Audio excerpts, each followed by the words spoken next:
دین اسلام میں ربانیت نہیں ہے کہ آپ تجارت چھوڑ دیں، آپ شادیاں نہ کریں، آپ زندگی کے نظام سے الگ تھلگ ہو کر بیٹھ جائیں، یہ ٹھیک نہیں ہے۔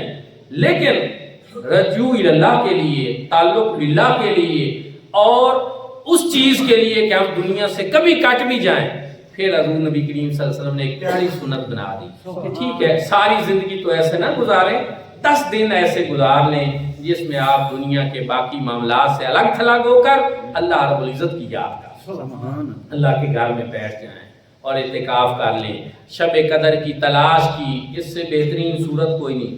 جا کر گزاریں پھر بھی عبادت، اعتکاف میں بیٹھے ہوئے وہ رات سو کر بھی گزر گئی تو پھر بھی آپ کی عبادت۔ اس لیے اس سے بہترین اور کوئی طریقہ نہیں۔ اعتکاف بیٹھے، حضور نبی کریم صلی اللہ علیہ وسلم نے اپنی ظاہری زندگی میں 9 رمضان المبارک پائے اور آپ ہمیشہ اعتکاف بیٹھے، ایک مرتبہ اعتکاف نہیں بیٹھے تو اس سے آخری سال جب آیا حضور صلی اللہ علیہ وسلم نے 2 مرتبہ اعتکاف۔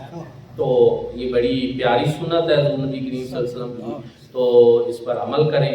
اور ویسے بھی ہمارے ذہنی سکون کے لیے جتنی ٹینشنیں ہیں، جتنا ایک تناؤ کا ماحول بنا ہوا ہے، اس کے لیے بھی ضروری ہے 10 دن معاملات چیزیں ہو جائیں ان سے کنارہ کش، چلتی رہیں گی۔